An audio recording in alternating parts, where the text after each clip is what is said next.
Morning बच्चों। देखिए कल मैंने आपको कुछ क्वेश्चन कराए थे बच्चों। आज अपन फिर से कुछ क्वेश्चन करने वाले हैं। ठीक है, वो क्वेश्चन आपका थ्योरी का भी काम करेंगे। अच्छा कंसेप्ट है, आप लोग अच्छे से समझें इनको। देखिए कल मैंने आपको ये लास्ट में क्वेश्चन दिया था, इसको मैंने घर से सॉल्व करने के लिए बोला था। आप लोगों ने करके देखा होगा। ठीक है, मैं इसको सॉल्व करा रहा हूँ, आप लोग देखना एक बार। बहुत अच्छा क्वेश्चन है। एक कंटेनर है, कंटेनर में क्या लिक्विड भरा हुआ है। ठीक है, कंटेनर में क्या भरा हुआ है, लिक्विड भरा हुआ है। और कंटेनर ए मीटर पर सेकंड स्क्वायर से क्या आगे की तरफ गति कर रहा है। आपको इस वाली जगह पर पॉइंट ए दिया, पॉइंट ए पर आपको क्या निकालना है, प्रेशर निकालना है। ठीक है, एटमॉस्फेरिक प्रेशर आपको देके रखा है। पॉइंट ए की ये वाली डिस्टेंस आपको एल देके रखी है, पॉइंट की ये वाली डिस्टेंस आपको एस देके रखी है। तो स्टूडेंट देखिए, ये बहुत अच्छा कंसेप्ट है, इसको आप एक बार देखें जरा।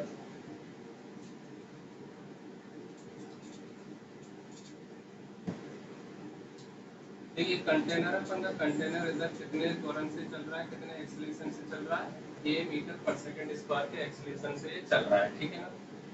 अब देखिए अपन ने जनरल एक फॉर्मूला पढ़ा है, पी बराबर कितना रो जी एच, पर वो कौन सी वाली कंडीशन में पढ़ा है, जब अपन का लिक्विड कैसा है, स्टेबल, और साथ में कंटेनर भी कैसा होता है अपन का, स्टेबल। माना कि ये पॉइंट ए है और इस वाले पॉइंट की ये वाली जो डिस्टेंस है ये कितनी है अपन की एच, तो इस वाली जगह पर जो प्रेशर होता था वो कितना होता था, रो जी एच। अब इम्पोर्टेंट बात ये है स्टूडेंट कि इसमें जो अपन का एच है वो एच क्या देखो। तो एच यदि मैं आपसे बोलूँ तो एच क्या देखो। अच्छा मुझे बताओ, इस वाले केस में जो अपन का गुरुत्वीय त्वरण होगा, ग्रेविटेशनल एक्सलेशन होगा, वो किधर है अपन का, नीचे की तरफ। ठीक है, ऐसे ही। और पॉइंट कहाँ पर अपन का, ये रहा। तो एक बात यदि मैं यहाँ से देखूं जो आपको याद रखनी है स्टूडेंट, एच जो लेनी है मुझे हमेशा वो फ्री सरफेस से पॉइंट की ग्रेविटेशनल एक्सलेशन की डायरेक्शन में लेनी है। अब देखो ये ग्रेविटेशनल एक्सलेशन अपन ने बाद में क्या पढ़ा था, जी इफेक्टिव, क्योंकि जब ये हॉरिजॉन्टल या वर्टिकल डायरेक्शन में अपन का मोशन करता है कंटेनर, तो उस वाले केस में मैं क्या लेता हूँ, जी इफेक्टिव। तो एक बात आपको याद रखनी है कि एच जो लेना है अपन को वो जी इफेक्टिव की डायरेक्शन में लेना है। या फिर मैं बोलूँ जो एच है वो क्या, देखो ये एच है, ये जो फ्री सरफेस ऑफ लिक्विड है इससे परपेंडिकुलर डिस्टेंस है किसकी, पॉइंट की। एच क्या है, फ्री सरफेस ऑफ लिक्विड से, फ्री सरफेस ऑफ लिक्विड जो है उससे पॉइंट की परपेंडिकुलर डिस्टेंस है एच। तो अपन को कौन सी वाली डिस्टेंस लेनी है, परपेंडिकुलर डिस्टेंस लेनी है फ्री सरफेस ऑफ लिक्विड से। ठीक है, तो देखो इसमें अब मैं ये वाला क्वेश्चन मैं आपको कर रहा हूँ, देखो कैसे करेंगे। तो आपको दो तीन बातें याद हो गई। एच क्या लेना है, फ्री सरफेस ऑफ लिक्विड से परपेंडिकुलर डिस्टेंस। और कंटेनर जब मोशन कर रहा होता है उस वाली कंडीशन में अपन को जी क्या लेना है, जी इफेक्टिव। तो देखो इधर ध्यान से देखो, देखो माना कि अपन का कोई पार्टिकल है, जिस पार्टिकल पर अपन का, मैं मान लेता हूँ कि वो पार्टिकल कौन सा है, ये रहा। या फिर मैं बोलूँ कि पॉइंट ए पर यदि मुझे प्रेशर निकालना है तो P A is equal to क्या होगा, P not plus rho G effective into क्या है, एच इफेक्टिव। ठीक है, जी इफेक्टिव क्या होती है अपन की, वो अपन निकालेंगे। एच एच इफेक्टिव क्या होती है, जी इफेक्टिव की डायरेक्शन में जो फ्री सरफेस ऑफ लिक्विड है उससे परपेंडिकुलर डिस्टेंस। तो देखो यदि मैं यहाँ से एच इफेक्टिव की बात करूँ तो free surface of liquid, liquid तो कौन सा बनता है, ये वाला, जब कंटेनर किधर मोशन कर रहा है हॉरिजॉन्टल डायरेक्शन में, तो लिक्विड किधर चला जाएगा, पीछे की तरफ। तो एच इफेक्टिव की यदि बात करूं तो एच इफेक्टिव क्या होता है कि ये फ्री सरफेस ऑफ लिक्विड होता है, इससे परपेंडिकुलर डिस्टेंस अपन लेते हैं। तो एच इफेक्टिव जो अपन का हो गया वो कौन सा स्टूडेंट, ये वाला। और ये कैसा अपन का परपेंडिकुलर डिस्टेंस है, जिसका नाम मैंने क्या दे दिया, एच वन। अब देखो इस वाली जगह पर कोई पार्टिकल है तो उस वाले पार्टिकल पर कौन कौन से अपन के एक्सीलरेशन लग रहे हैं, एक तो जी। ठीक है, और एक कौन सा लग रहा है अपन का, एक अपन का लग रहा है कौन सा, ए। तो इधर तो कौन सा वाला फोर्स लगेगा, एम जी, और इधर कौन सा वाला फोर्स लगेगा अपन का, एम इंटू ए। तो मैं मान लेता हूँ कि एम जो है वो पार्टिकल का क्या अपन का मास। तो यदि मैं इफेक्टिव फोर्स की बात करूं, क्योंकि जी इफेक्टिव यदि मुझे निकालना है, इफेक्टिव एक्सीलरेशन यदि मुझे निकालना है, तो मुझे क्या निकालना पड़ेगा, दोनों फोर्स का नेट फोर्स। तो एफ नेट जो अपन का होगा वो यही होगा, देखो दोनों परपेंडिकुलर हैं। तो आपने वेक्टर में पढ़ा होगा F1 और F2 दोनों परपेंडिकुलर फोर्स है, तो वहां से मुझे नेट फोर्स निकालना, तो कैसे निकालते हैं, F1 square plus F2 square. तो यहाँ पर भी क्या हो जाएगा अपन का, mg का होल स्क्वायर प्लस ma का क्या होल स्क्वायर। ठीक है, तो यहाँ से मैं जब जी इफेक्टिव निकालूंगा, इफेक्टिव एक्सेलरेशन, तो वो आएगा अपन का जी स्क्वायर प्लस कितना ए स्क्वायर, और जी इफेक्टिव की जो डायरेक्शन हो कहाँ पर होगी अपन की, इधर होगी। तो ये कौन हो गया अपन का जी स्क्वायर प्लस ए स्क्वायर का अंडर रूट, मतलब कौन हो गया जी इफेक्टिव। अब देखो अपन ने जो एच लिया वो किसकी डायरेक्शन में लिया है, जी इफेक्टिव की डायरेक्शन में। तो आपको मैं फिर बोल रहा हूँ कि आपको एक कंसेप्ट याद रखना है कि P बराबर रो जी इफेक्टिव एच इफेक्टिव जो अपन लेते हैं, फाइनल फॉर्मूला अपन का ये वाला होगा। लिक्विड के कारण जो अपन का प्रेशर होता है किसी पॉइंट पर लिक्विड के अंदर, वो कितना होता है रो जी इफेक्टिव एच इफेक्टिव। जी इफेक्टिव क्या होता है, एच इफेक्टिव की डायरेक्शन में अपन का जो नेट एक्सलेशन होता है, वो नेट एक्सलेशन कैसे निकालते हैं मैंने आपको बता दिया। और एच इफेक्टिव क्या होता है, पॉइंट की फ्री सरफेस ऑफ लिक्विड से क्या परपेंडिकुलर डिस्टेंस को अपन ने देख ले ये रही। ठीक है, अब देखिए मैं मान लेता हूँ कि ये जो अपन का एंगल है स्टूडेंट, वो कितना अपन का थीटा, ये एंगल कितना अपन का थीटा, क्योंकि थीटा की वैल्यू अपन क्या निकाल सकते हैं। तो फाइनली यदि मैं निकालूं आपको पॉइंट ए पर प्रेशर, तो पॉइंट ए पर प्रेशर कितना है P not plus rho G effective की वैल्यू कितनी है under root G square plus ए स्क्वायर। ठीक है, और एच इफेक्टिव की वैल्यू कितनी है अपन की एच वन, क्योंकि ये क्या लेना है फ्री सरफेस ऑफ लिक्विड से परपेंडिकुलर डिस्टेंस अपन को लेनी है। ठीक है, अब मुझे एक बात बताइए कि यदि अपन का एंगल ये थीटा है, तो थीटा की वैल्यू क्या होगी, थीटा की वैल्यू अपन निकाल सकते हैं। थीटा की वैल्यू क्या होगी बोलो, देखो जो सरफेस में बना रहा हूँ अपन का फ्री सरफेस ऑफ लिक्विड कौन सा है ये, और ये एंगल कितना अपन का थीटा, और ये अपन का मैंने सरफेस पर ये वाला कोई पार्टिकल माना है, उस पर ये वाला फोर्स इधर कितना लग रहा है जी, और इधर कितना लग रहा है अपन का ए। तो ये कितना आ गया अपन का जी स्क्वायर प्लस कितना ए स्क्वायर, और ये वाली जो डिस्टेंस अपन की, ये कौन सी वाली डिस्टेंस अपन की एच, कौन सी डिस्टेंस अपन की एच।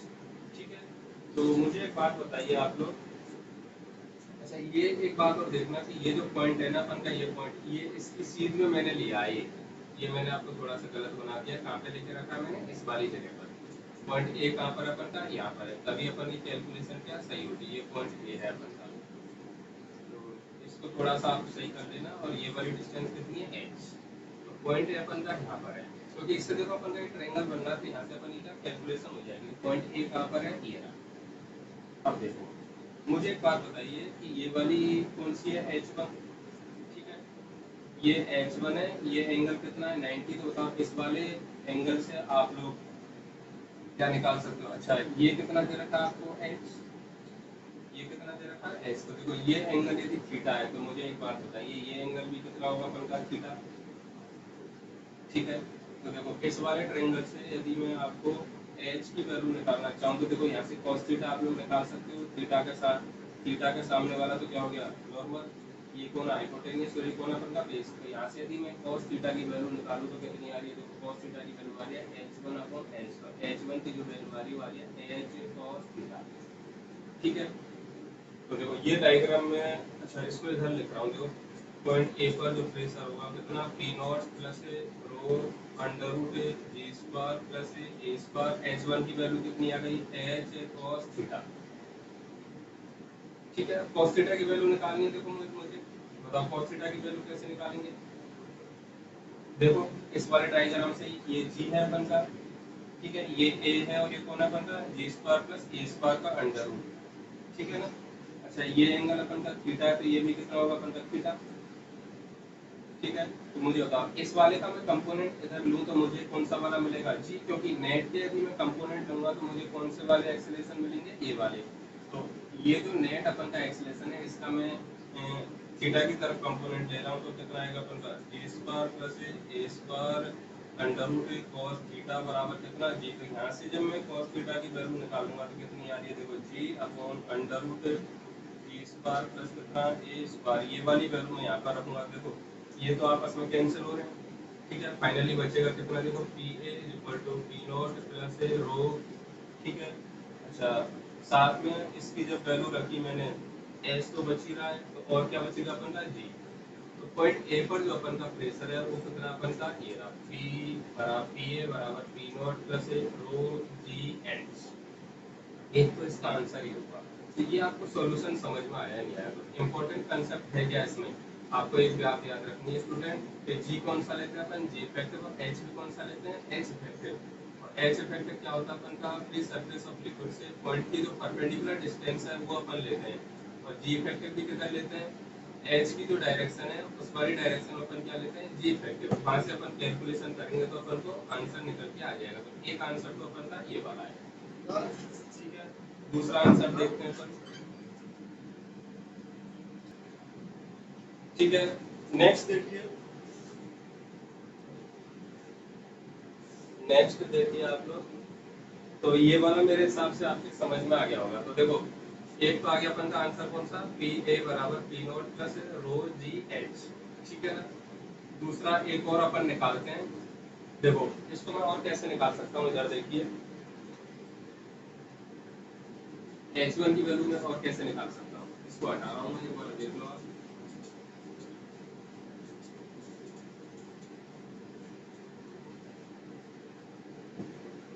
क्वेश्चन में सही कर लेना, वो पॉइंट ए कहाँ पर है अपन का, ये जो अपन यहाँ से हॉरिजॉन्टल लाइन खींच रहे हैं इस पर है ये, ठीक है ना।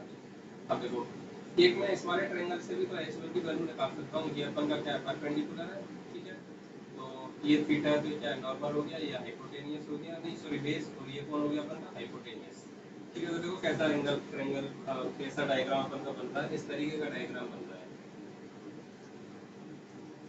ये एंगल कौन है, थीटा, ये पॉइंट ए है, ये कौन अपन की एच वन, और ये कितनी अपन की एच। ऐसा ही बनता है ना ये वाला डायग्राम, देखो। अब देखिए स्टूडेंट, यहाँ से यदि मैं साइन थीटा की वैल्यू निकालूं तो साइन थीटा कितना अपन का, sine theta normal divided by क्या अपन का, नॉर्मल डिवाइडेड बाई क्या हो गया अपन का, हाइपोटेनियस। हाइपोटेनियस कौन हो जाएगा, ये वाली चीज, क्योंकि ये नॉर्मल है अपन का, तो ये तो कौन अपन का नॉर्मल, तो ये कौन होगा अपन का बेस। तो यहाँ से मुझे एक बात पता लग रही है कि एच वन की जो वैल्यू है वो कितनी है, L sine theta. H one की वैल्यू कितनी होगी अपन की, एल साइन थीटा। अब देखो अपन का जो फॉर्मूला आया था कितना आया था, P A equal to P not plus rho G effective और एच इफेक्टिव, ठीक है। P not plus rho G effective की वैल्यू कितनी है, जी स्क्वायर प्लस ए स्क्वायर का अंडर रूट, और एच इफेक्टिव कितना है, एच वन, और एच वन की मैं ये वाली वैल्यू रख रहा हूँ। तो पी ए इक्वल टू कितना हो गया, पी नॉट प्लस रो, ठीक है, under root G square plus कितना ए स्क्वायर, और ये हो गया एल साइन थीटा, ठीक है। वापस से मैं देखो वही साइन थीटा की वैल्यू निकाल रहा हूँ। साइन थीटा की वैल्यू कैसे निकालूंगा, देखो इधर देखो सब लोग, ये अपन का पार्टिकल है फ्री सरफेस पर, इधर तो कौन सा लग रहा है अपन का जी, इधर कौन लग रहा है, ये ए, और ये कौन है अपन का under root G square plus ए स्क्वायर, ठीक है। और ये हो गया अपन का थीटा।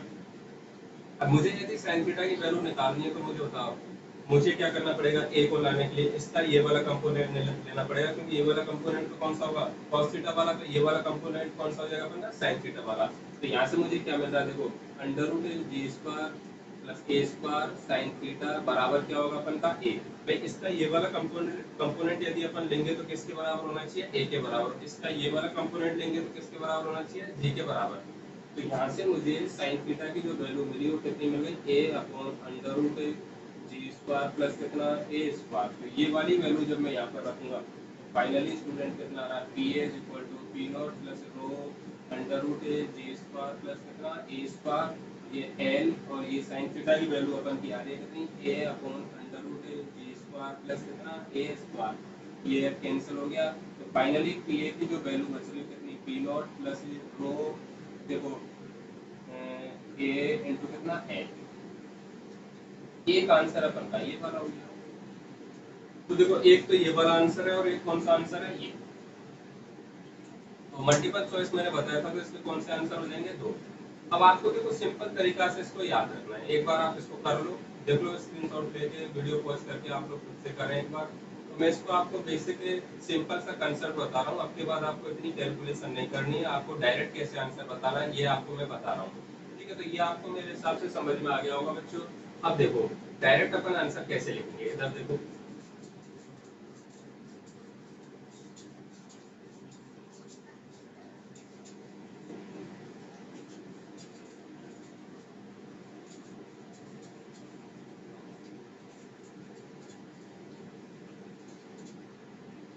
देखो डायरेक्ट कैसे लिखेंगे, शॉर्ट ट्रिक करके लिख लो। यदि आपको ऐसी कंडीशन दे रखी है कि एक कंटेनर है, कंटेनर में अपन का लिक्विड भरा हुआ है और कंटेनर इधर ए मीटर पर सेकंड स्क्वायर से क्या कर रहा है, मोशन कर रहा है, ठीक है ना। और इस वाली जगह पर आपको कोई पॉइंट दे रखा है कितना, ए, ठीक है। और ये वाली हाइट आपको देके रखी है एच और ये वाली हाइट आपको देके रखी है एल, ठीक है। तो देखो इस वाले पॉइंट पर यदि मैं प्रेशर लिखना चाहूँ और ये एटमॉस्फेरिक प्रेशर है तो कितना होगा।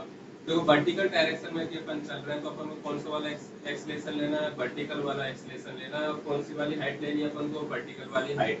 और एटमॉस्फेरिक प्रेशर तो हमेशा ही क्या होगा अपन का एट, तो कितना हो जाएगा पी नॉट प्लस रो जी। जी कौन सा लेना, वर्टिकल वाला, वर्टिकल में जी कितना होता है जी, ठीक है।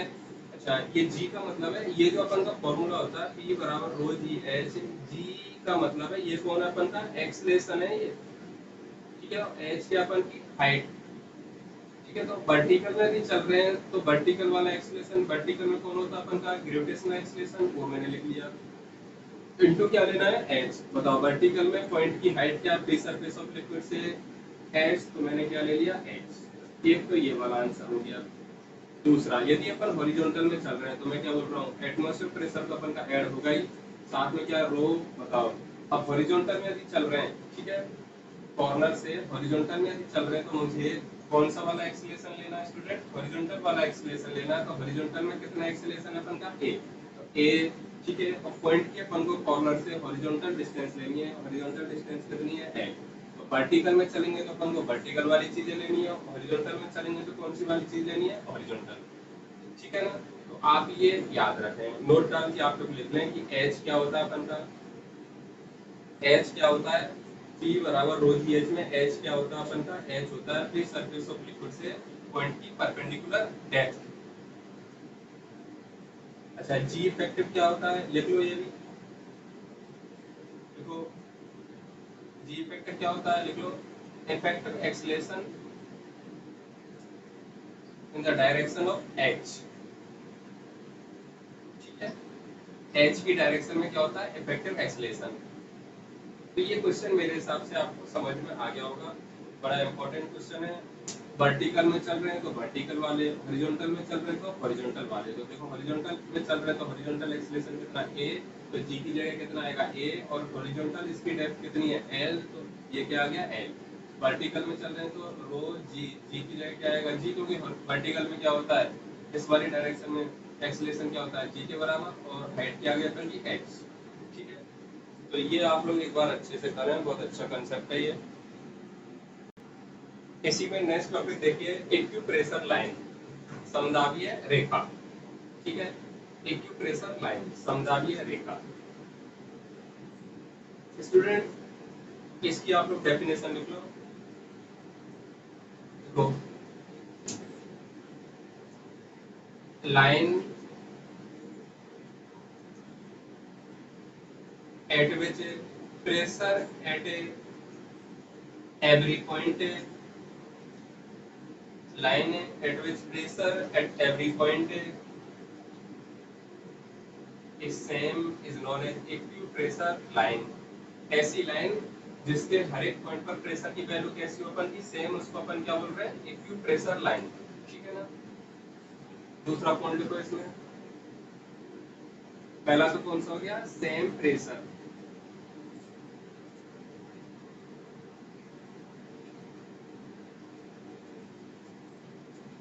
At each and every point.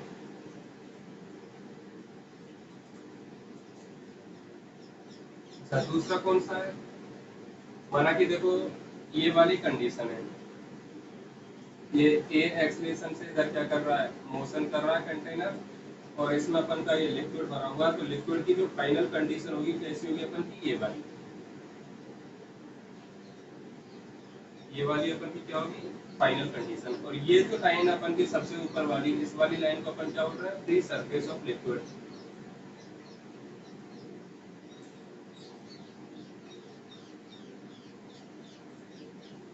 ये क्या अपन का free surface of liquid.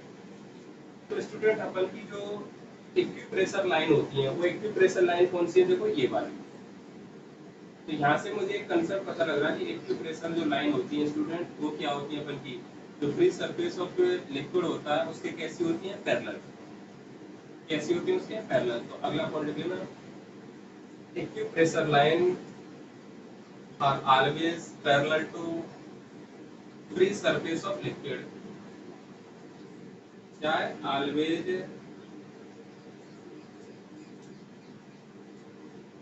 Parallel to free surface of liquid. तो ये वाली जो अपन की लाइन है कौन सी, ये वाली ये सब कौन सी अपन की इक्विप्रेशर लाइन। अच्छा, माना कि ये कंटेनर अपन का मोशन नहीं कर रहा होता तो अपन की इक्विप्रेशर लाइन कैसी होती। भाई कंटेनर यदि हॉरिजॉन्टल डायरेक्शन में मोशन नहीं करता तो मुझे बताओ फ्री सरफेस ऑफ लिक्विड कौन सा होता अपन का, ये वाला। तो इसके पैरेलल में ये वाली लाइन है, ये सारी लाइन कौन सी होती है अपन की, इक्विप्रेशर लाइन। तो इस वाले केस में ये तो कौन होता है अपन का, फ्री सरफेस ऑफ लिक्विड, और ये सब क्या हो जाती है अपन की, इक्विप्रेशर लाइन। तो इक्विप्रेशर लाइन के बारे में आपको पता लगी दो तीन पॉइंट की, ऐसी लाइन जिसके हर एक पॉइंट पर प्रेशर कैसा हो अपन का, इक्वल, और equipressure line are always parallel to free surface. ठीक है, तो ये आपको मैंने डायग्राम भी बना के बता दिया है, तो इसको याद रखना, काफी बार थ्योरेटिकल क्वेश्चन पूछ लेता है।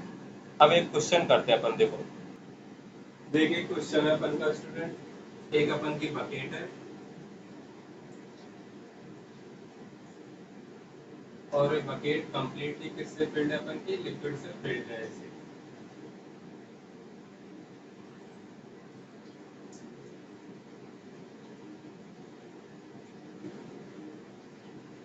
ठीक है, और ये बकेट इधर ए बराबर 5 मीटर पर सेकंड स्क्वायर के एक्सीलरेशन से क्या कर रही है, मूवमेंट कर रही है। और ये वाली हाइट आपको दे रखी कितनी है, 5, सॉरी ये वाली आपको डेप्थ दे रखी है 5 मीटर। बकेट जो है वो कैसी है, क्यूब टाइप की बकेट है। ठीक है, अब देखो ये यदि इधर हॉरिजॉन्टल डायरेक्शन में 5 मीटर पर सेकंड स्क्वायर से एक्सलेट होगी तो मुझे बताओ क्या होगा, इसकी जो फाइनल कंडीशन होगी वो कैसी होगी अपन की, ऐसी तो होगी। फाइनल इक्विलिब्रियम कंडीशन जो होगी वो कैसी होगी, इस तरीके की होगी। फ्री सरफेस ऑफ लिक्विड में कौन सा हो जाएगा अपन का, ये वाला। और ये वाला जो लिक्विड है वो क्या करेगा, स्पिल आउट हो जाएगा, बाहर निकल जाएगा। ठीक है, तो आपसे यही पूछा है कि find out the mass of water spill out from bucket in equilibrium condition. ये कौन सी कंडीशन आपकी, इक्विलिब्रियम कंडीशन है। तो क्वेश्चन लिख लो आप लोग, find out the mass of water spill out from the bucket in equilibrium condition. ठीक है, मतलब कितना वाटर है का मास है इस बकेट से बाहर निकल जाएगा इक्विलिब्रियम कंडीशन में। तो देखो इसको कैसे करेंगे, एक बार आप लोग वीडियो पॉज करके खुद से करने की कोशिश करें। देखो इसको कैसे करेंगे, मुझे एक बात बताओ कि ये जब कंटेनर अपन का हॉरिजॉन्टल डायरेक्शन में मोशन करेगा, एक्सीलरेट करेगा, तो क्या होगा कि ये जो अपन का वाटर है इस पर पीछे की तरफ कौन सा वाला फोर्स लगेगा, सुडो फोर्स लगेगा। पीछे की तरफ यदि सुडो फोर्स लगेगा तो ये वाटर क्या करेगा, स्पिल आउट होगा, क्योंकि ये पीछे जाने के लिए जगह ही नहीं है, अपन ने पहले से ही इस बकेट को क्या करके रखा है, कंप्लीट फिल्ड करके रखा है। तो स्पिल आउट करेगा तो फाइनल कंडीशन कैसी आएगी, ये वाली। और ये जो है अपन का, ये क्या है, फ्री सरफेस ऑफ लिक्विड। ये क्या है अपन का, फ्री सरफेस ऑफ लिक्विड।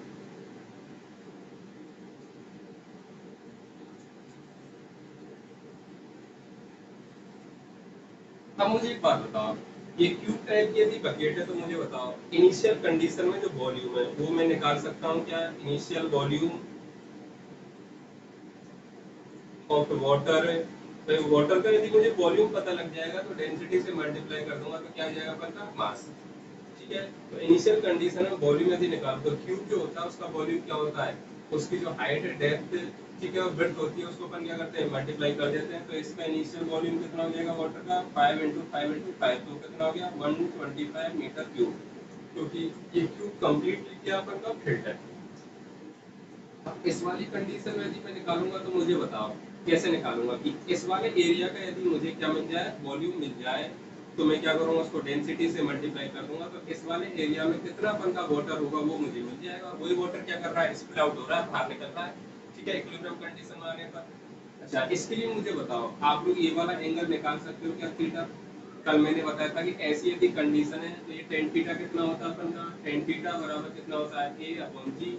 तो यहाँ से जब मैं थीटा निकालूंगा तो ए की वैल्यू कितनी है, 5, जी कितना है 10, तो टेन थीटा कितना आ रहा है 1/2, ठीक है। तो देखो ये यदि थीटा है तो ये कितना हो जाएगा अपन का 90 माइनस थीटा, ये कितना हो जाएगा 90 माइनस थीटा। या फिर अपन एक काम करें कि ये वाली मुझे विड्थ पता कितनी है 5, ठीक है। अब ये मुझे निकालनी है, ये क्या करनी है, मुझे निकालनी है। इसको मैंने मान लिया यहाँ से और यहाँ तक कितना मान लिया x। तो देखो यहाँ से यदि मैं टेन थीटा लिखना चाहूँ तो टेन थीटा बराबर क्या होगा, x अपॉन कितना 5, ये नॉर्मल डिवाइडेड बाय क्या, बेस, और इस टेन थीटा की वैल्यू कितनी है 1/2। यहाँ से मुझे कौन मिल जाएगा x, तो x जो अपन को मिल रहा है कितना 5/2 मतलब कितना 2.5 मीटर। तो ये वाली वैल्यू कितनी है अपन की 2.5, तो ये कितनी बची अपन की, ये भी कितनी बची 2.5, और x भी कितना अपन का 2.5 मीटर। चलो देखो इस वाले एरिया का वॉल्यूम तो मुझे पता है, टोटल वॉल्यूम मुझे पता लग गया। इसका यदि वॉल्यूम निकालूं कितना 2.5 इंटू 5 इंटू कितना हो जाएगा 5, ठीक है। अच्छा, इस वाले का यदि मैं वॉल्यूम निकालूं तो वो भी मुझे पता लग जाएगा। इसका एरिया मैं निकाल लूंगा और मल्टीप्लाई किससे कर दूंगा, डेप्थ से मल्टीप्लाई कर दूंगा, कितनी तरह की अपन को 5, ठीक है। तो देखो इसका वॉल्यूम मैं निकाल रहा हूँ, कौन से वाले का, इस वाले पोर्शन का वॉल्यूम यदि मैं निकालूं तो वॉल्यूम कितना आएगा अपन का, ये तो आएगा 2.5 इंटू 5 इंटू कितना 5, और इस वाले का यदि मैं वॉल्यूम निकालूं तो कितना आएगा, देखो वो आएगा, एरिया कितना है ट्रायंगल का, हाफ इंटू बेस कितना है 5 इंटू हाइट कितनी है 2.5, ठीक है, और डेप्थ कितनी 5, तो एरिया इंटू क्या कर दिया मैंने डेप्थ। तो बताओ यहाँ तक आपको समझ में आया नहीं आया, इसमें किसी को दिक्कत है, ठीक है। अब देखो टोटल यदि वॉल्यूम निकालूं वाटर का तो इन दोनों को मुझे क्या करना पड़ेगा, ऐड करना पड़ेगा। ऐड यदि कर रहा हूँ तो मेरा कितना आ रहा है, देखो 5 टोटल वॉल्यूम, ये क्या बन रहा है टोटल वॉल्यूम 5 इंटू 5 इंटू 2.5, ये तो मैंने कॉमन ले लिया, और अंदर कितना है देखो 1 प्लस कितना 1/2, तो ये कितना हो गया 3/2, तो कितना हो गया अपन का 3/2, 5 इंटू 5 इंटू कितना 2.5, ये टोटल वॉल्यूम आ गया अपन का, जो इक्विलिब्रियम कंडीशन में अपन का वाटर बचा हुआ है। बताओ जो बाहर निकला वो वाला वॉल्यूम क्या होगा, ये वाला वॉल्यूम माइनस ये वाला वॉल्यूम, ठीक है। इन दोनों को आपस में क्या कर देना, माइनस कर देना।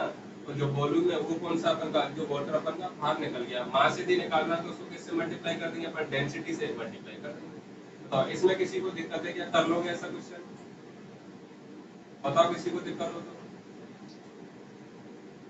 देख लो एक बार अच्छे से।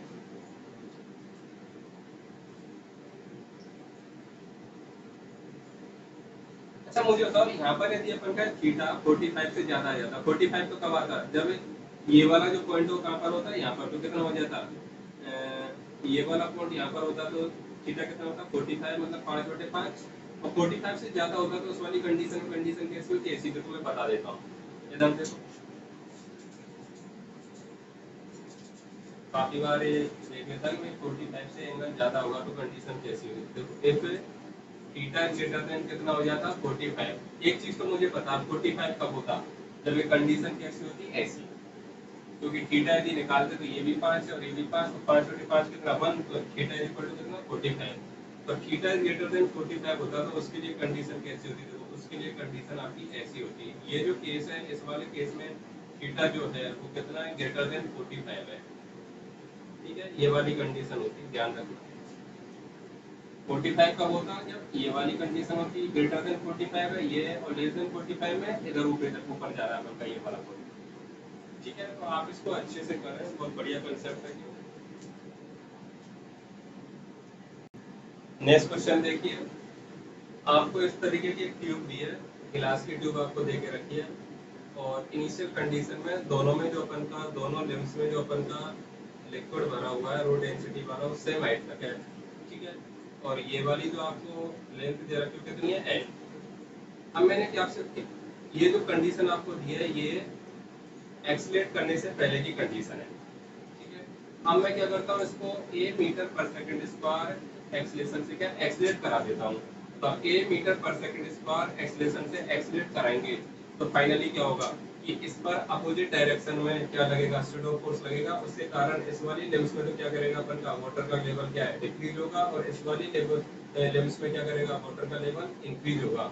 तो देखो सोच के देखो कि यदि a मीटर पर सेकंड स्क्वायर एक्सीलरेशन से एक्सीलरेट यदि अपन करा रहे हैं तो फाइनल कंडीशन में जो लिक्विड की स्थिति होगी दोनों लेवल्स में वो कैसी होगी। तो देखो वो स्थिति इस तरीके की होगी।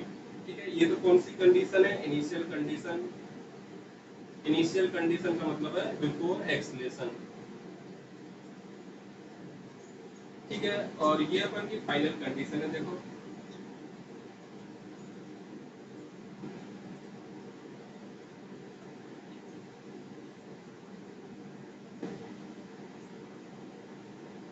इस वाली लेवल्स में तो क्या कर रहा अपन का वाटर का लेवल डिक्रीज हो गया है, और जितना इसमें डिक्रीज हुआ उतना ही इसमें क्या कर गया अपन का इंक्रीज हो गया है।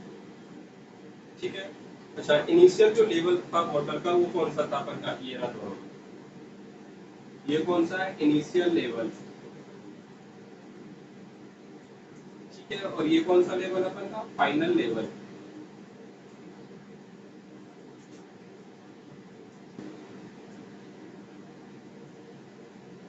ठीक है, वो आपको निकालना क्या है कि इक्विलिब्रियम कंडीशन में जो दोनों लेवल्स में अपन का फाइनल लेवल है उन दोनों के बीच का आपको क्या निकालना है, डिफरेंस। ठीक है ना, डेंसिटी आपको लिक्विड की देके रखी है कितनी है, रो। तो क्वेश्चन लिख लीजिए, find out the height difference between the levels in equilibrium condition, या फिर find out the height difference of liquid in limbs after accelerate the tube. तो ट्यूब को एक्सलेट करने के बाद आपको इन दोनों नलियों में ये जो वाटर का लेवल है उसमें क्या निकालना है, डिफरेंस निकालना। तो एक बात तो मेरे समझ में आ रही है कि डिफरेंस यदि मुझे निकालना तो डिफरेंस कौन सा अपन का, ये रहा। वो डिफरेंस कौन सा अपन का, ये मतलब मुझे इस बार निकालनी है। तो देखो ये निकालने का एक तरीका तो क्या था अपन का, ये निकालने का एक तरीका तो क्या था अपन का कि ये वाली कंडीशन आ जाएगी यदि, तो बताओ इक्विलिब्रियम कंडीशन आ गई तो इक्विलिब्रियम कंडीशन में हॉरिजॉन्टल लाइन पर या हॉरिजॉन्टल सरफेस पर हर एक पॉइंट पर प्रेशर कैसा होना चाहिए अपन का, सेम। तो अपन यहाँ पर दो पॉइंट लेते थे उनका प्रेशर सेम कर देते थे, एक तो तरीका ये था। अब देखो दूसरा स्मार्ट तरीका क्या है। देखो मुझे बताओ फाइनल कंडीशन में इधर की लिम्स में लिक्विड का लेवल कौन सा है, ये, और इधर की में कौन सा है, ये। मतलब यदि मैं देखूं तो ये पूरा कंटेनर होता तो उसमें जो लिक्विड का फ्री सरफेस होता है कौन सा होता अपन का, ये वाला। और फ्री सरफेस जो है वो कितना एंगल बना रहा अपन का, थीटा। बताओ इसमें किसी को दिक्कत है क्या। अच्छा बताओ ऐसी कंडीशन में जब अपन टेन थीटा निकालते थे तो टेन थीटा की वैल्यू कितनी आती थी, ए बाई जी, और ए की वैल्यू कितनी अपन की, ए, और जी की वैल्यू जी माना थी। ठीक है, और यहाँ से जब मैं निकालू देखो टेन थीटा की वैल्यू, तो ये वाली हाइट डिवाइडेड बाय ये वाली हाइट। ठीक है, बताओ ये वाली हाइट मेरी कितनी मानी है, एच। ठीक है, कितनी मानी है, एच अपॉन ये वाली हाइट कितनी है अपन की, एल। तो देखो यहाँ से फाइनली एच बराबर आ रहा अपन का ए अपॉन जी इंटू कितना, एल। डायरेक्ट अपन इस तरीके से कर सकते हैं। ठीक है, वो वाला मेथड अपन का यहाँ पर, और यहाँ पर प्रेशर प्रेशर यदि अपन इक्वल करते तो थोड़ी सी कैलकुलेशन क्या होती है अपन की ज्यादा। तो ये अपन का स्मार्ट मेथड है ऐसे क्वेश्चन को करने का। तो मेरे हिसाब से आपको ये समझ में आया होगा। तो फाइनल लेवल जो है दोनों लेवल्स में उनके बीच का जो डिफरेंस है वो कितना आ गया अपन का, ये। अपन को कोई भी मैथमेटिकल वैल्यू देता है अपन पुट करते और क्या निकाल लेते हैं, आंसर। स्टूडेंट ये आपको समझ में आया नहीं आया। ठीक है, आगे देखो नेक्स्ट क्वेश्चन देखो। ये भी आप थ्योरी में इसको याद कर सकते हैं, इस वाले क्वेश्चन को भी। ये एक अपन का सिलेंडर है, ये कौन है, सिलेंडर। सिलेंड्रिकल कंटेनर है, सिलेंड्रिकल कंटेनर में मैंने क्या लिक्विड भर के रखा है। तो ये तो कौन सी इनिशियल कंडीशन है।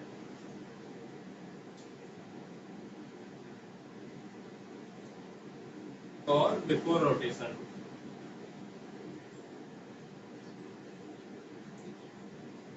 अब मैं क्या कर रहा हूँ, इसको ओमेगा एंगुलर स्पीड से क्या कर रहा हूँ, रोटेट कराना शुरू करता हूँ सिलेंडर को इस तरीके से। देखो एकदम प्रैक्टिकल है, आप लोग ये प्रैक्टिकल करके देखेंगे तो आपको पता लगेगा। तो जब मैं सिलेंड्रिकल कंटेनर को ओमेगा एंगुलर स्पीड से क्या कराता हूँ, रोटेट कराता हूँ, तो फाइनली जो अपन को लिक्विड का फ्री सरफेस मिलता है कैसा मिलेगा, उसकी शेप क्या होगी, पैराबोलिक शेप होगी, सर्कुलर शेप होगा, स्ट्रेट लाइन होगी, ये अपन को निकालना है। ठीक है, जैसे कि अपन एक कंटेनर होता था क्यूब टाइप का, उसको अपन हॉरिजॉन्टल एक्सप्रेशन दे रहे हैं तो उसमें कैसी फ्री सरफेस आ रही है, स्ट्रेट लाइन। इसी तरीके से जब ये सिलेंड्रिकल कंटेनर है तो इसको जब रोटेट करा रहे हैं अपन, तो रोटेट कराने के बाद कोई कोई इक्विलिब्रियम कंडीशन आएगी, तो कोई कोई जो इक्विलिब्रियम कंडीशन आ रही है उसकी शेप क्या होगी, ये अपन को निकालनी है। ठीक है, तो स्टूडेंट ये इसका प्रोसेस मैं आपको बता दूंगा, पर मैं आपको फाइनल रिजल्ट याद करवाऊंगा, क्योंकि प्रोसेस अपन के कोई काम का नहीं है। प्रोसेस मैं बता दूंगा कैसे आया होगा। ठीक है, तो देखो ये जो प्रैक्टिकली अपन निकालते हैं तो अपन को जो इस सिलेंडर में जो फ्री सरफेस ऑफ लिक्विड मिलती है वो किस तरीके की मिलती है, वो मैं आपको बना रहा हूँ। तो फ्री सरफेस ऑफ लिक्विड जो अपन को मिलता है वो किस तरीके का मिलता है, ऐसा मिलता है। और ये जो फ्री सरफेस ऑफ लिक्विड होता है, ठीक है, इसकी जब इक्वेशन निकालते हैं तो वो इक्वेशन अपन की आती है किसकी, पैराबोला की। तो फ्री सरफेस ऑफ लिक्विड कैसा होता है अपन का, पैराबोलिक। अब कैसे निकालते हैं, देखो फ्री सरफेस ऑफ लिक्विड माना कि अपन को ये मिल रही है, ठीक है, और ये कौन सी वाली कंडीशन है, इक्विलिब्रियम कंडीशन में है ये। अब इक्विलिब्रियम कंडीशन में फ्री सरफेस ऑफ लिक्विड यदि ये वाली मिल रही है तो बताओ इस फ्री सरफेस ऑफ लिक्विड पर जो वाटर के पार्टिकल होंगे कहीं पर भी, उन पर नेट फोर्स कितना होगा, जीरो, क्योंकि ये कौन सी वाली कंडीशन है, इक्विलिब्रियम कंडीशन है।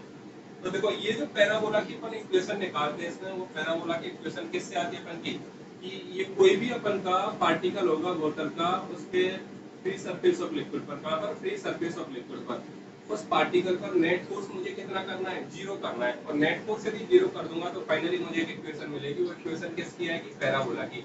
मतलब ये फ्री सरफेस ऑफ लिक्विड जो होता है, ठीक है, उसकी शेप कैसी होती है, पैराबोलिक, किसमें, सिलेंड्रिकल केस में, और उसको अपन क्या कर रहे हैं, रोटेट कर रहे हैं। ठीक है ना। अब फाइनली जो इक्वेशन आती है वो इक्वेशन होती है अपन की, वो इक्वेशन होती है, माना कि अपन ने ये वाला पार्टिकल लिया है, या फिर मैं बोलूँ वो पार्टिकल कौन सा लिया है, ये, तो इस वाले पार्टिकल, इसको मैं ओरिजिन मान रहा हूँ, तो यहाँ से इस पार्टिकल की हाइट कितनी है, y, और ये वाली डिस्टेंस कितनी है अपन की, x। तो फाइनली जो मुझे इक्वेशन मिलती है वो मिलती है y बराबर है omega square x square upon कितना 2g, इस तरीके की अपन को इक्वेशन मिलती है। ठीक है ना। अच्छा, यहाँ से मुझे एक बात पता लग रही है कि ये तो इक्वेशन किसकी है, पैराबोला की है, किसकी है, पैराबोला की। अच्छा, यहाँ पर जो पैराबोला बन रहा है, देखो इधर पॉइंट अपन यहाँ पर ले रहे हैं पार्टिकल, तो इधर भी कहाँ पर होगा, यहाँ पर। तो यहाँ पर जो पैराबोला बना वो कौन सा वाला बना अपन का, ये। तो देखो ये जो पाई होती है, उस पाई को मैं क्या बोल सकता हूँ कि ये जो पैराबोला बन रहा है उसकी क्या हाइट, क्या है इसकी हाइट। तो स्टूडेंट आपको सिर्फ कितना सा याद रखना है, एक सिलेंड्रिकल टाइप कोई कंटेनर है, उसमें लिक्विड यदि भरा है और उसको मैं क्या करा रहा हूँ, रोटेट करा रहा हूँ।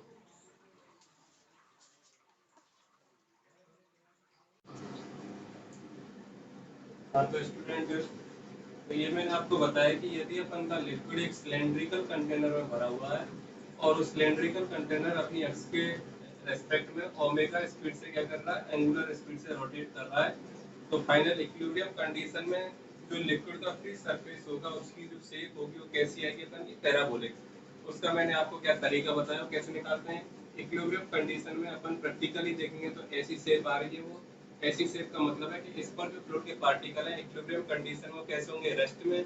मतलब इक्विलिब्रियम कंडीशन में इस वाली सरफेस पर जो भी अपन के फ्लूइड पार्टिकल हो उन पर नेट फोर्स कितना होगा अपन का, जीरो। तो नेट फोर्स अपन जीरो करेंगे, जीरो करने के बाद जो मुझे रिजल्ट मिलता हो कैसा मिलता है, ये वाला। ठीक है, माना कि मैंने ये कोई पार्टिकल माना है जिसकी ये वाली डिस्टेंस कितनी है, x, और ये वाली डिस्टेंस कितनी है, y। ठीक है, तो y इज इक्वल टू क्या आता है अपन का, omega square x square upon कितना 2g।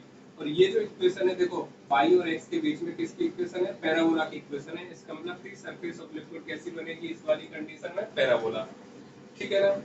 अब इम्पोर्टेंट चीज है कि ये x क्या है, x कौन सी वाली डिस्टेंस है, देखो ये वाली, मतलब इस पॉइंट की ये जो अपन की अक्ष है, इस अक्ष से क्या है, डिस्टेंस है। ठीक है, और बाई क्या अपन की इस वाले पॉइंट की ये जो ओरिजिन अपन ने माना है, इस ओरिजिन से क्या है, हाइट।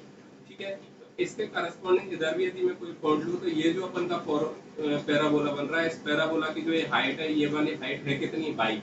मतलब ये बाई क्या अपन की हाइट ऑफ पैराबोला, क्या है, हाइट ऑफ पैराबोला। ठीक है, और x क्या है, देखो इस वाली जगह पर अक्ष से जो डिस्टेंस है इसको क्या बोल रहा हूँ, x। मतलब यदि मैं सिलेंड्रिकल कंटेनर की बात करूँ तो सिलेंड्रिकल कंटेनर में ये क्या है, x। यहाँ से इस वाली जगह की क्या रेडियस है, तो एक्स को अपन क्या बोलते हैं, रेडियस ऑफ सिलेंड्रिकल कंटेनर। ठीक है, तो ये कौन सी वाली जगह पर ले रहे हैं, जिस जगह पर मुझे पैराबोला की क्या निकालनी है, हाइट। तो ये जो अपन का फॉर्मूला है, इसका एक स्टैंडर्ड फॉर्मूला होता है कि ये जो पैराबोला की जो हाइट होती है एच, वो कितनी होती है, omega square R square upon कितना 2g। ठीक है, पूरा का पूरा जी पैराबोला ले रहा हूँ और ये मैं क्या मान रहा हूँ, आर मान रहा हूँ। तो पैराबोला की जो हाइट होगी स्टूडेंट कितनी हो जाएगी, omega square R square upon 2g, या फिर इसको मैं और क्या लिख सकता हूँ, बी स्क्वायर अपॉन कितना 2g। इम्पोर्टेंट बात यह है कि जिस जगह पर माना कि इस वाली जगह पर आपको पैराबोला की हाइट निकालनी है तो रेडियस कौन सी लेनी है, ये। इस वाली जगह पर हाइट निकालनी है तो रेडियस कौन सी लेनी है, ये। ठीक है, और कंप्लीट पैराबोला की यदि हाइट निकालनी है तो रेडियस कौन सी लेनी है अपन को, ये वाली। और ये रेडियस किसके बराबर होगी, सिलेंड्रिकल जो कंटेनर है उसकी रेडियस के बराबर। तो ये आपको समझ में आया नहीं आया। ठीक है, तो एक अच्छा कंसेप्ट है, इसको आप लोग याद रखें। ठीक है, इसी पर बेस्ड अपन एक क्वेश्चन लेते हैं। देखिए देखिए क्वेश्चन अपन का, एक अपन का सिलेंड्रिकल कंटेनर है ये वाला,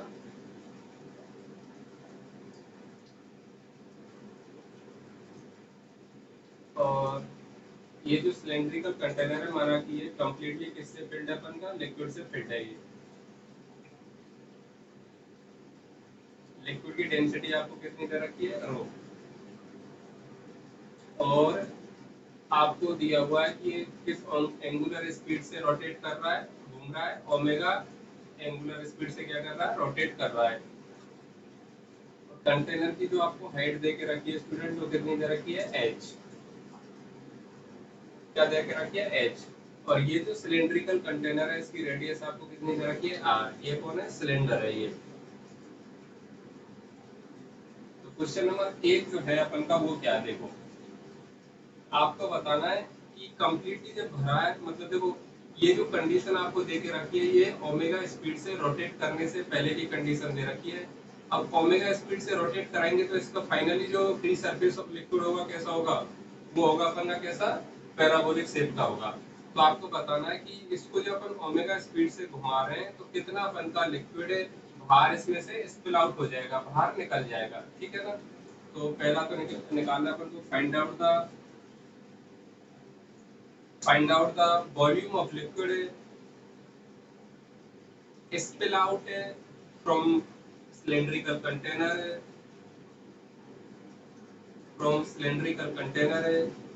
after rotating the container by angular speed omega। देख लो, कंटेनर को ओमेगा स्पीड से घुमाने के बाद, कंटेनर को ओमेगा स्पीड से घुमाने के बाद कितना लिक्विड कंटेनर से बाहर निकल जाएगा। ठीक है, दूसरा आपको निकालना है कि अपन इस कंटेनर को कितनी स्पीड से घुमाएं कि अपन को इस कंटेनर का बॉटम पॉइंट दिख जाए। ठीक है, तो लिख लो, find out omega minimum for which we can see bottom point of container. कितनी मिनिमम ओमेगा स्पीड से अपन घुमाएं जिससे कि अपन को कंटेनर का क्या है, ये बॉटम पॉइंट दिख जाए। तो ये अपन को दो क्वेश्चन करने हैं इसमें। तो पहला क्वेश्चन तो क्या है, देखो पहला क्वेश्चन है कि जो अपन ने इसको ओमेगा स्पीड से घुमा दिया, ओमेगा स्पीड से घुमा दिया तो इसकी शेप कैसी हो जाएगी, अपन की पैराबोलिक शेप हो जाएगी। ठीक है, तो देखो फाइनल जो इक्विलिब्रियम कंडीशन होगी, वो फाइनल इक्विलिब्रियम कंडीशन कैसी होने वाली है स्टूडेंट, ये ऐसी अपन की कोई फाइनल इक्विलिब्रियम कंडीशन होने वाली है। ठीक है, और लिक्विड कौन से वाले रीजन में होगा, इस वाले रीजन में लिक्विड होगा, और ये जो अपन का है इसमें से लिक्विड क्या करेगा, अपन का बाहर निकल जाएगा। अच्छा, ये वाली जो रेडियस आपको देके रखी कितनी, आर, और ये क्या हो जाएगी, पैराबोला की हाइट वो कितनी है, एच, और पैराबोला की जो हाइट होती है वो कितनी हो जाएगी अपन की, omega square R square upon कितना 2g। इसका मतलब जो लिक्विड अपन का बाहर निकला है वो कौन सा वाला लिक्विड बाहर निकला है, इस वाले रीजन में जो अपन का लिक्विड भरा था वो क्या कर रहा है, अपन का बाहर निकल गया। ठीक है, क्योंकि पैराबोला जिस रीजन में बन रहा है वही तो अपन का लिक्विड क्या करेगा, बाहर निकलेगा। और ये क्या अपन के लिक्विड की फ्री सरफेस है ये, अब इक्विलिब्रियम कंडीशन में। ठीक है ना, साम्य अवस्था में। अब मुझे बताओ इनिशियल कंडीशन में जो अपन का लिक्विड का वॉल्यूम था वो कितना था? इनिशियली जो वॉल्यूम है अपन का लिक्विड का वो कितना है? सिलेंडर, पूरे सिलेंडर में अपन का क्या है? लिक्विड भरा हुआ है, तो सिलेंडर का जो वॉल्यूम है उसके बराबर होगा। सिलेंडर का वॉल्यूम कितना है? सिलेंडर का एरिया इनटू सिलेंडर की हाइट। अच्छा, फाइनल कंडीशन में यदि वॉल्यूम निकालूं तो कैसे निकालेंगे? फाइनल कंडीशन में वॉल्यूम निकालूं तो कितना होगा? ये वाला, मतलब मुझे इस इनिशियल वॉल्यूम में से ये पैराबोला का वॉल्यूम क्या करना पड़ेगा? माइनस करना पड़ेगा। इंपॉर्टेंट चीजें ये आपको याद रखनी है कि वॉल्यूम ऑफ पैराबोला,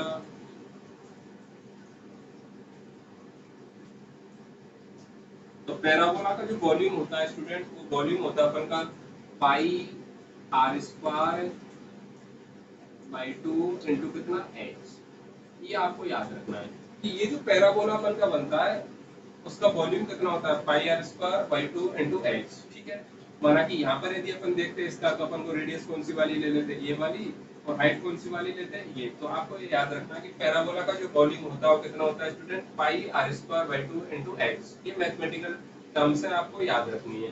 ठीक है, तो बताओ अपन का जो वॉल्यूम होगा लिक्विड का, कौन सा वाला स्पिल आउट हुआ है? इस पैराबोला के वॉल्यूम के बराबर। तो ये वाला जो लिक्विड है वो कौन सा अपन का? स्पिल आउट लिक्विड है। ठीक है, इतना वॉल्यूम।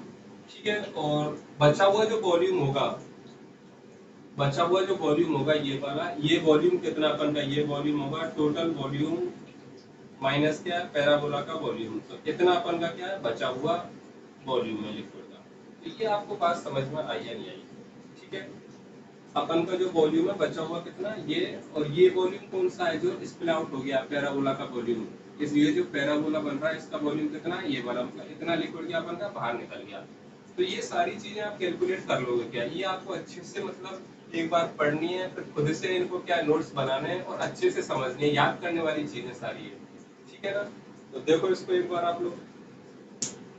दूसरा क्वेश्चन देखो, दूसरा क्वेश्चन क्या है अपन का? क्वेश्चन नंबर 2 क्या है कि अपन को कितनी मिनिमम स्पीड से इसको घुमाना चाहिए? देखो यहाँ पे आपको कंफ्यूजन होगा, ये जो एच है इस वाले एच को आप लिख लो क्या? Small H. क्योंकि यहाँ पे भी मैंने कैपिटल एच किया, यहाँ पर भी, तो इसको आप स्मॉल एच लिख लो। तो इनिशियल कंडीशन में जो वॉल्यूम होगा पाई स्क्वायर इंटू कितना हो जाएगा? Small H. क्वेश्चन नंबर 2 क्या देखो अपन का कि कितनी मिनिमम एंगुलर स्पीड से अपन को घुमाना चाहिए जिससे कि, कितनी मिनिमम एंगुलर स्पीड से इसको घुमाना चाहिए जिससे कि अपन को बॉटम पॉइंट दिख जाए? मतलब मैंने इसको एक मिनिमम ओमेगा स्पीड से घुमाया है जिससे अपन को बॉटम पॉइंट दिख रहा। मतलब अब जो पैराबोला बनेगा वो कौन सा वाला बनेगा? ये वाला। ठीक है, मतलब फाइनल जो कंडीशन आ रही है इस मिनिमम ओमेगा स्पीड से घुमाने पर, वो फाइनल कंडीशन कौन सी आ रही है आपकी? ये रही। ऐसा क्या बन रहा है आपका? ये पैराबोला बन रहा है। ठीक है, लिक्विड कौन से रीजन में? इस वाले रीजन में। और इस ओमेगा मिनिमम से जब मैं इसको घुमा रहा हूँ तो इतना लिक्विड अपन का क्या है? स्पिल आउट हो गया है। ये कौन है अपन का? लिक्विड। तो ये वाली हाइट कितनी दे रखी रखी है अपन को? Small H. और ये रेडियस कितनी है? आर। तो बताओ, मुझे तो ओमेगा मिनिमम की वैल्यू निकालनी है, तो इस वाले केस में मुझे कौन सी वाली चीज पता है? पैराबोला की हाइट पता है। बताओ पैराबोला की हाइट कितनी होती है? Omega square R square upon कितना? 2g। हाइट कितनी है? एच। ओमेगा मिनिमम का स्क्वायर इंटू कितना? आर स्क्वायर अपन कितना? 2g। तो फाइनली जो मुझे ओमेगा मिनिमम की वैल्यू मिलने वाली है कितनी है? एच इंटू 2g अपन कितना हो जाएगा? आर स्क्वायर का अंडर रूट। ये अपन को ओमेगा मिनिमम की वैल्यू मिल गई। तो कैसे अपन को क्वेश्चन सोल्व करना है, ये आपको बात समझ में आई या नहीं आई? ठीक है, नेक्स्ट क्वेश्चन देखिए, आपको करना, मैं आपको हिंट दूंगा। इस तरीके का आपको एक सिस्टम दिया हुआ है, इसकी तीनों लिम्स में अपने क्या सेम हाइट तक लिक्विड भरा हुआ है। अब मैं इस वाले सिस्टम को क्या, इस वाली एक्स के रेस्पेक्ट में क्या रोटेट करना शुरू करता हूँ। तो आपको बताना कि ओमेगा की मिनिमम वैल्यू कितनी होनी चाहिए जिससे कि अपन को ये जो मिडल अपन की लिम्स है इसमें लिक्विड नहीं बचे। ठीक है, मतलब इसमें से लिक्विड क्या पूरा का पूरा कहाँ पे पहुंच जाए? दोनों में, दोनों साइड वाली में। तो क्वेश्चन आप लोग लिख लो, find out omega minimum such that there is no water in middle limbs. ठीक है, तो आपको ओमेगा मिनिमम की वैल्यू निकालनी है कौन सी कंडीशन में? कि कितनी ओमेगा से घुमाऊं तो इस बीच वाली में अपन का वाटर नहीं बचे। ठीक है, कहाँ पे चला जाए वो साइड वाली में। तो कैसे करेंगे बताओ, बीच वाली में यदि वाटर नहीं बचेगा तो बताओ ये वाला वाटर अपन का कहाँ पर जाएगा, यहाँ से वाटर किधर चला जाएगा साइड वाली में, तो साइड वाली में अपन का इधर वाटर आ जाएगा और इधर वाटर आ जाएगा। रोटेट कर रहे हैं तो ये सिलेंडर ही है देखो, तो इसमें फाइनल जो शेप बनेगी कैसी बनेगी, ये पैराबोलिक शेप बनेगी। कैसी शेप बनेगी, पैराबोलिक शेप बनेगी। अच्छा पैराबोलिक शेप बनेगी तो पैराबोला की जो हाइट है वो कौन सी हो जाएगी अपन की, ये वाली। अच्छा इसमें भी एल तक भरा था तो बताओ इधर दोनों तरफ बढ़ा तो इधर भी कितना बड़ा होगा L/2 और इधर भी कितना बड़ा होगा L/2, तो टोटल जो हाइट हो गई कितनी होगी अपन की 3L/2। तो यहाँ से अपन क्या फॉर्मूला लगा देंगे, हाइट इज इक्वल टू कितना omega square L square sorry R square upon कितना 2g, ये अपन क्या फॉर्मूला लगा देंगे। और हाइट कितनी हो जाएगी अपन की, हाइट हो जाएगी अपन की कितनी, ये हो गई 3L/2। अच्छा रेडियस की बात करें तो रेडियस कितनी होगी, ये वाली और ये रेडियस किसके बराबर है, एल के बराबर। तो कर लोगे ना इसको, इसका जो आंसर आएगा ओमेगा मिनिमम की वो वैल्यू अपन की 3g अपॉन कितना एल। तो ये करना। आज के लिए बस इतना ही। नेक्स्ट चैप्टर में स्टूडेंट अपन पढ़ेंगे बर्नौली इक्वेशन, ठीक है ना। बर्नौली इक्वेशन अपन बहुत सारी चीजें पढ़ने वाले हैं, आइडियल फ्लो के बारे में पढ़ेंगे, वो मैं सब कराऊंगा आपको, ठीक है। तो ये आप अच्छे से क्वेश्चन की प्रैक्टिस करें एक बार, अच्छे क्वेश्चन है, बढ़िया कंसेप्ट है लास्ट में मैंने जो बताया, ठीक है। Thank you.